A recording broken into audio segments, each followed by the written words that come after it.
बिस्मिल्लाहिर्रहमानिर्रहीम अस्सलाम वालेकुम। हम करप्शन की बात कर रहे थे, कैसे इसको ख़त्म किया जाए, और इसके लिए हमने लास्ट लेक्चर के अंदर डिस्कस किया था एंटी करप्शन लॉज, और साथ ही कंटिन्यू करते हैं इसको कि नैब क्या चीज़ है, कि नैब किस तरह काम करता है, इसका कानून जो है उसको डिस्कस करेंगे आज के इस लेक्चर में। नैब बुनियादी तौर पर नेशनल अकाउंटेबिलिटी ऑर्डिनेंस 1999 इसको डिस्कस करना है हमने। ये है, इसको सादा ज़ुबान में कहते हैं नैब ऑर्डिनेंस। नैब ऑर्डिनेंस के अंडर फिर आगे नैब नेशनल अकाउंटेबिलिटी ब्यूरो भी काम कर रही है, उसका भी क्या प्रोसीजर है, कौन कौन उसमें होता है, वो भी इंशाल्लाह आज शॉर्टली कोशिश करते हैं कि इसे डिस्कस करें।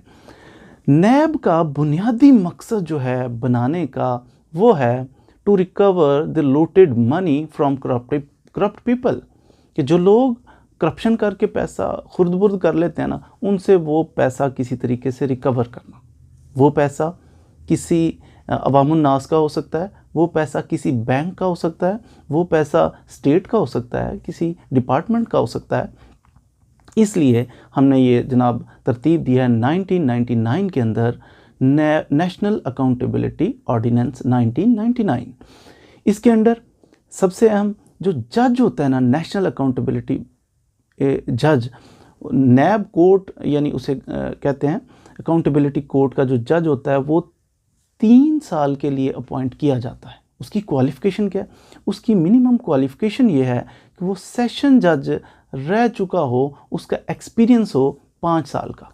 5 साल सेशन जज रह चुका है तो ये एलिजिबल है कि इसको अपॉइंट कर दिया जाए अकाउंटेबिलिटी कोर्ट का जज।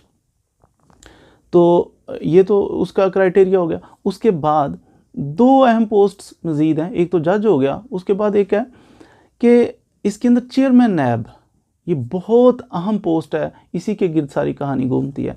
चेयरमैन नैब के बाद प्रोसिक्यूटर जनरल अकाउंटेबिलिटी। तो पहले हम बात करें चेयरमैन नैब की। चेयरमैन नैब बड़ा एक तगड़ा सा इंसान होता है। ये कैसे अपॉइंट किया जाता है? चेयरमैन नैब हमेशा प्रेसिडेंट ऑफ पाकिस्तान अपॉइंट करता है, और किसकी मुशावरत से? ये लीडर ऑफ द हाउस यानी प्राइम मिनिस्टर की मुशावरत से, और leader of the opposition leader से मुशावरत करने के बाद ये प्रेसिडेंट ऑफ पाकिस्तान इनको अपॉइंट करते हैं चेयरमैन नैब को। अब चेयरमैन नैब जो है वो किसी के अंडर नहीं होता, वो ये नैब जो है ना, ये इटसेल्फ एक स्टैट्यूटरी बॉडी है, किसी को जवाब देनी है, बस साल बाद इन्होंने प्रेसिडेंट ऑफ पाकिस्तान को रिपोर्ट देना होती है। अब इसकी क्वालिफ़िकेशन क्या है? कौन चेयरमैन नैब अपॉइंट किया जा सकता है? इसके लिए क्वालिफ़िकेशन ये है कि चेयरमैन नैब या तो एक रिटायर्ड चीफ जस्टिस हो सकता है, या फिर वफाक के अंडर काम करने वाला 22 ग्रेड का ऑफिसर जो रिटायर्ड है उसको लगाया जा सकता है चेयरमैन नैब, या फिर ये लेफ्टिनेंट जनरल उसको रिटायर्ड को लगाया जा सकता है। ये इसकी क्वालिफ़िकेशन है। ये 4 साल के लिए अपॉइंट किया जाता है, और ये जनाब ये नैब का मुलाजिम नहीं होता, इंडिपेंडेंट होता है। तो ये सारे इन्वेस्टिगेशन के पर्पज़ को वॉच करता है। इसके बाद एक अहम पोस्ट जो मैंने अर्ज़ किया था, प्रोसिक्यूटर जनरल अकाउंटेबिलिटी, ये भी 3 साल के लिए अपॉइंट किया जाता है, और ऐसा बंदा होता है कि जो अहल हो सुप्रीम कोर्ट का जज लगने के अहलियत रखता है, उस बंदे को अपॉइंट किया जाता है। और ये भी जो है नैब का एम्प्लॉय नहीं होता, बल्कि ये फेडरल के अंडर ये काम कर रहा होता है। चेयरमैन नैब हो या फिर हमारे प्रोसिक्यूटर जनरल हो, इन दोनों को निकाला नहीं जा सकता। खुद रिज़ाइन करें तो करें, इनको निकाल नहीं सकता कोई बंदा, वज़ीर आज़म भी नहीं निकाल सकता। अगर इनको निकालना है तो उसका तरीक़ाकार ये है कि जिस तरह मैंने एक वीडियो लेक्चर बनाया हुआ है पहले, कि हमारी एक सुप्रीम जुडिशल काउंसिल है, कि अगर हाई कोर्ट का जज या सुप्रीम कोर्ट का जज है वो करप्शन करता है, उसको निकालने का एक तरीक़ाकार है कि सुप्रीम जुडिशल काउंसिल में आर्टिकल 209 है गालिबन, उसके तहत हम निकाल सकते हैं। तो वो सुप्रीम जुडिशल काउंसिल वाला प्रोसेस अडॉप्ट करना पड़ेगा, फिर आप इनको निकाल सकते हैं। और इनके पास ये अथॉरिटी मौजूद होती है, जैसे चेयरमैन नैब किसी भी एक्सपर्ट की सर्विसेज हायर कर सकता है। इसी तरह प्रोसिक्यूटर जनरल अकाउंटेबिलिटी जो हैं ये किसी एडवोकेट की सर्विसेज ले सकते हैं, किसी प्रोसिक्यूटर की सर्विसेज ले सकते हैं, लेकिन कंसल्ट करना पड़ेगा इन्हें चेयरमैन नैब के साथ। नैब 3 तरीक़ों से हरकत में आता है। कोई प्राइवेट पर्सन कंप्लेंट फाइल करता है, शिकायत दर्ज करता है कि फ़लाँ ऐसा फ्रॉड हो गया, या फिर कोई डिपार्टमेंट सरकारी तौर पे इंफॉर्मेशन मिलती है कि ये जनाब शिकायत है, या फिर खुद ब खुद ही नैब एक्शन ले लेता है कि ये करप्शन हो रही है, तो इस पे हम रेफरेंस दायर करेंगे। नैब जब इंक्वायरी कर रहा हो किसी भी मैटर में, किसी मैटर को ले लिया नैब ने, इंक्वायरी चल रही है, फिर कोई और एजेंसी, इन्वेस्टिगेटिंग एजेंसी उस पे इन्वेस्टिगेशन नहीं करेगी जब नैब कर रहा हो। दूसरा, नैब के अंदर ये एक अहम चीज़ है कि इसके अंदर 90 डेज़ का रिमांड होता है। आमतौर पे 15 दिन के अंदर अंदर रिमांड वो होता है ना, एक दिन वैसे कस्टडी में रखते हैं, तो 14 दिन के अंदर रिमांड आप मैक्सिमम ले सकते हैं आम केसेस, क्रिमिनल केसेस में। लेकिन नैब के अंदर 90 दिन तक रिमांड लिया जा सकता है, और इसमें बेल नहीं होती, ज़मानत नहीं होती, बिल्कुल नहीं होती। अगर कोई बंदा समझता है कि वो डिज़र्व करता है ज़मानत, उसकी बेल होनी चाहिए, तो उसके लिए एक ही फोरम है कि वो हाई कोर्ट के अंदर अप्लाई करे 199 आर्टिकल 199 ऑफ कॉन्स्टिट्यूशन के तहत कि जनाब मेरी बेल ले ली जाए, मेरे पास कोई अल्टरनेट एफिकेशियस रेमेडी मौजूद नहीं। इसमें अगर नेशनल अकाउंटेबिलिटी ऑर्डिनेंस 1999 की बात करें, सेक्शन 25 इसके अंदर बड़ा अहम है। इसके अंदर 25A, 25B और 25C। 25A ये कहता है वॉलंटरी अगर कोई बंदा रिटर्न करता है, वो ये है कि इंक्वायरी के दौरान बंदा कहता है, मुलज़म कहता है, जनाब मेरे पे इल्ज़ाम है मैंने इतने अरब रुपया खाया है, आप मेहरबानी करके पैसे ले लें और मुझे छोड़ दें। तो फिर उससे पैसे लेके उसे छोड़ दिया जाता है कि पैसे रिकवर करना ही तो मकसद था। सुप्रीम कोर्ट कहता है कि ये बड़ा गलत तरीका है, करप्ट ऑफिसर था तो उसने करप्शन की, उसे पैसे ले लिए और उसे छोड़ दिया, जाके फिर करप्शन करेगा। सुप्रीम कोर्ट इसको गलत कहती है 25A को। 25B प्ली बार्गेन, अक्सर सुना होगा आपने, और मिसकंसेप्शन भी इसमें बहुत ज़्यादा है। लोग कहते हैं कि प्ली बार्गेन का मतलब होता है कि जनाब मुलज़म आया है तो सौदा बार्गेनिंग कर लेते हैं उससे, चलो 1 लाख आपने लूटा है तो 50,000 दे दो, कोई बात नहीं। ऐसा नहीं है।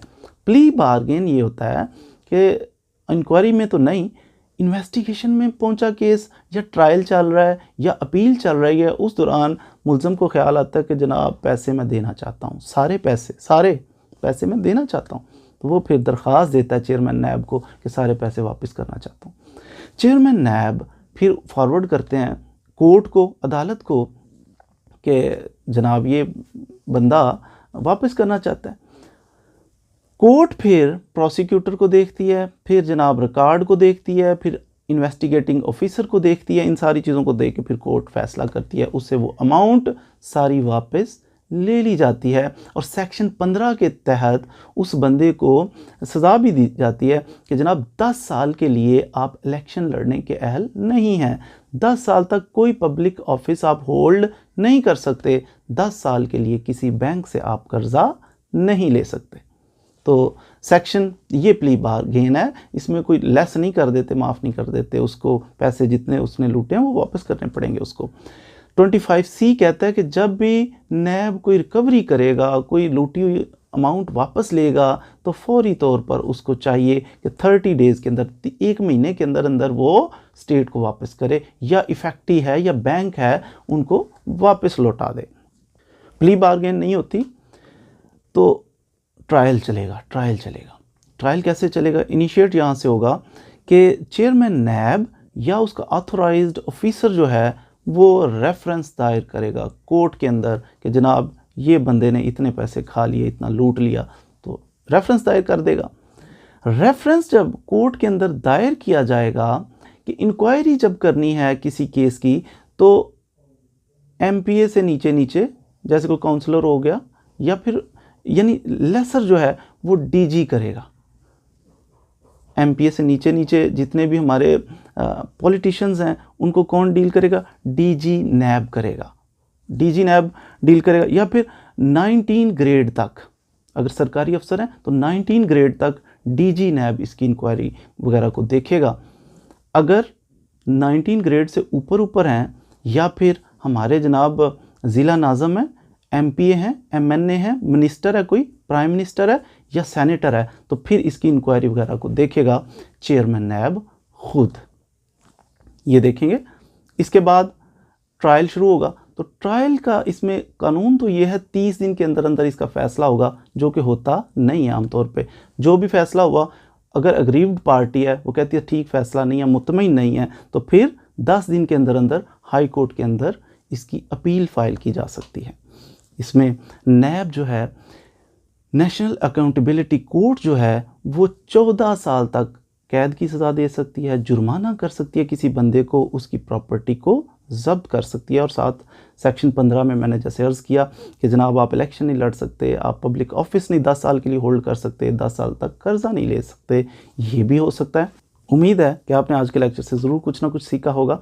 वीडियो को कोशिश मैं करता हूँ कि शॉर्ट करूँ, लेकिन बाज़ टॉपिक्स की डिमांड होती है जिस वजह से थोड़ा सा प्रोलॉन्ग करना पड़ता है, ताकि इसको अगर मैं डिफरेंट छोटे छोटे पार्ट्स में बनाऊंगा तो वो भी ट्रबल होगी कि कहाँ कहाँ से कौन सा पार्ट ढूंढते फिरें। एक ही पार्ट के अंदर कवर करने की कोशिश करता हूँ। Thank you for joining us. Thank you.